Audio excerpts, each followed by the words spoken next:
or atrocities they wanted and were above any law. In fact, the UN, far from bringing peace with it as it claims, instead has spread corruption in the land, leaving a trail of death and destruction wherever it has gone. Days of the Cold War, the very existence of the Soviet Union meant that the Freemasons' path to a global government would take time. Now that communism has been destroyed, it seems that the Freemasons can at last use the UN to achieve their goals of a global government, therefore having the entire world at their grasp with none to stand in their way, or so they thought. For as the earth cries out because of the corruption and injustice they have spread over the land, through the agonizing centuries of their domination, the world is witnessing the reawakening of an old warrior. Now the Freemasons have another enemy to contend with, an enemy which they have thought that they have destroyed, an enemy that will never bow down to the evil and demonic plan of the Freemasons. That enemy is Islam, and against it they have declared war. However, the Muslims have already been forewarned about an enemy that will face them, the last prophet of God. Muhammad said that a man will appear after the Muslims have conquered a Roman city called Constantinople. He will first appear as a tyrannical king, then he will be claimed to be a prophet, and finally he will claim to be the Lord God himself. Already the first part of the prophecy has been fulfilled. Constantinople was conquered and renamed Istanbul. The prophet further foretold that this liar would start to conquer the world, country by country, fortress by fortress, region by region, town by town, and no place will remain unscathed except the two holy cities of Mecca and Medina.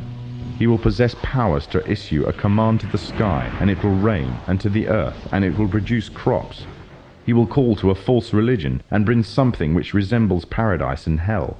But that which resembles paradise will in fact be hell, and that which resembles hell will in fact be paradise. He is the Dajjal, meaning impostor, and he will be born with one eye, and your Lord is not one-eyed.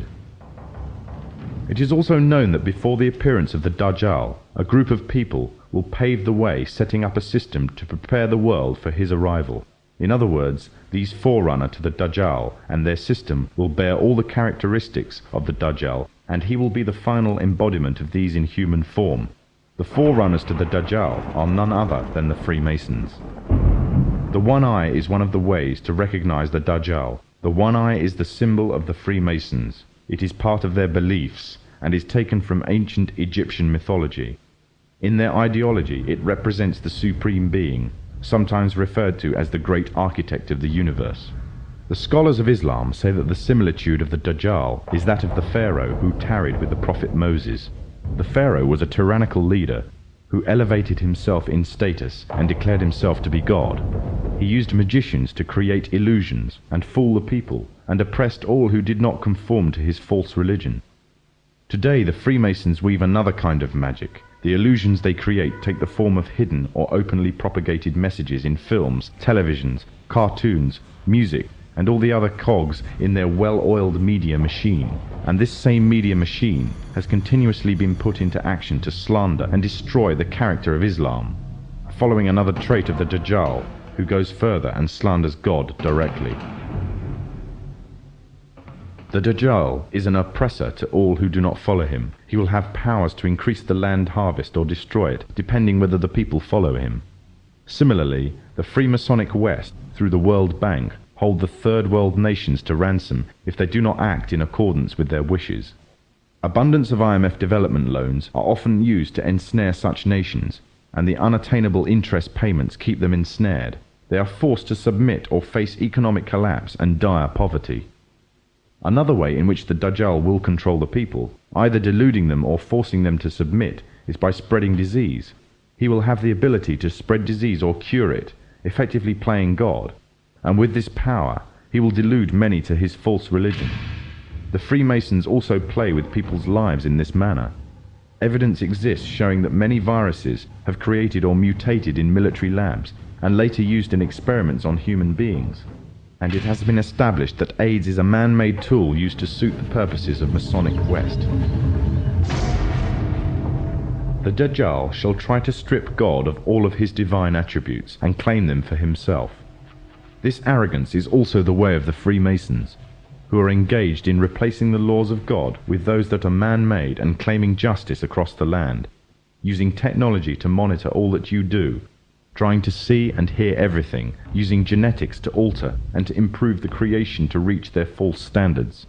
Their arrogance knows no bounds, and they obey no law but that of their own making. These are the forerunners to the Dajjal. These are the Freemasons.